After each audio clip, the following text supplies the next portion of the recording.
Hey guys, this is Comic Uno, and today I'm doing a review for Invincible Iron Man issue 5. Before I start talking about this issue, just want to give you guys a couple updates. Of course, I have Comic Uno episode 128, and that's a show where I review all the comics I've read this week in one show. And here are the exclusive comics. We have Robin Hood Ongoing issue 18, Power Cubed issue 4, Green Lantern issue 48, Van Helsing vs. Dracula issue 4, Detective Comics issue 48, 8th Seal issue 2, Paper Girls issue 4, Batman and Robin Eternal issue 14, Star Wars issue, I think we're up to 14 also, yep, Darth Vader issue 15, Weird World issue 2, Green Arrow issue 48, and the Totally Awesome Hulk issue 2. So if you want to go check out all those reviews, go to Comic Uno episode 128, which is annotated.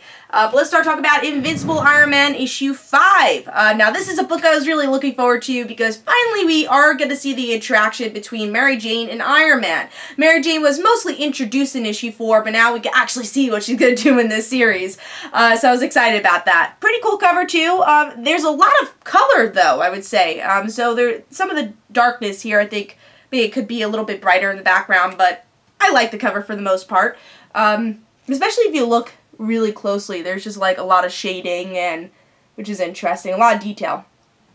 And of course, the interior artwork is gorgeous for this book. I mean, I love Dave Marquez's work. I mean, here, like, I could just show every page. It's so beautiful. And also, I really like Mary Jane's design here. I didn't really mention that last issue because, again, she wasn't in the issue that much. But I really like that they went with kind of classic look for Mary Jane, the darker red hair, because I tend to see that sometimes they go with the lighter red hair, but I definitely like this style a bit more. So style for Mary Jane was great for this book. And again, just artwork, the action was great here. Definitely the colors were great. Facial expressions, again, I could go on and on. I love Dave Marquez's art so much, and it works so well for this book. But let's start talking about the story. So this issue is definitely one big action scene because we have Dr. Doom and then we have Iron Man and Madame Mask, and they're all fighting, and we find out she's a demon, and now Mary Jane's just kind of watching all this whole time, just like, what do I do? And she just gets like a microphone stand and just hits Madame Mask and takes her mask off. So technically, it was Mary Jane that kind of saved the day.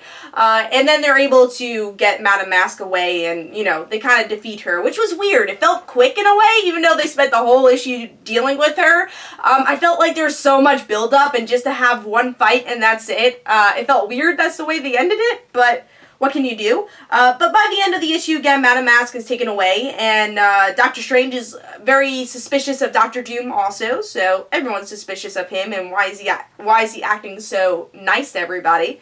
And then at the end of the issue, Tony Stark offers Mary Jane a job, and she takes it. And it's a really fun dynamic between both of them in the issue. So what do I think of the issue overall? Again, nitpick of the issue, I would say it felt really quick that Madame Mask was destroyed, but I am interested in this whole demon thing, like what's going on with that, and I loved Mary Jane here. Even though I wanted more from her, I still obviously really understood her mind frame. And I think Brian Michael Bendis knows this character so well, which is great, because I don't feel like the 616 Mary Jane has been handled well in the past couple of years. So it's cool to see her not so much in Spider-Man's shadow and just doing her own thing. And her realizing, alright, I guess I can't escape superheroes. But at the same time, it's not like she wants to be a superhero. She's like, when Iron Man offers her a job, she's like, well, I don't want to be Iron Man, so don't give me that. But especially, I think that's more of an inside joke of like Pepper Potts becoming Rescue. But I'm curious to see like what her role is going to be, and like how much is she going to be in the action with the superhero stuff, or at all if she's going to be in the superhero stuff.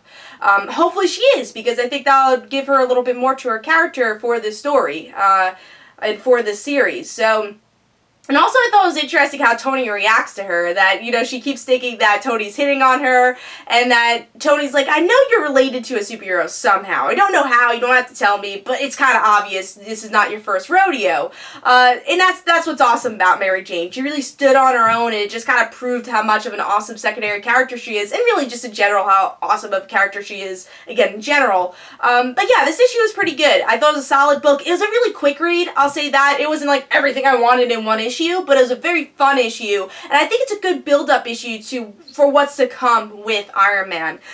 Very close to 4.5 stars, but I did give this 4 stars because, again, it was a really quick read, but really liked it, and I like how Mary Jane is being written so far. Again, it's not like the best Mary Jane issue I've read, but I think it's a good build-up to where she's going in the series. So Invincible Iron Man issue 5 gets 4 stars. I thought it was a really well done issue. Hope you guys enjoyed. This is Comic Uno. Don't forget to follow me on Twitter. Don't forget to like my Facebook page. Also, description below, there's links for my comic book, Like Father, Like Daughter. And don't forget to like the Facebook page of Like Father, Like Daughter. And I'll see you guys later. Bye.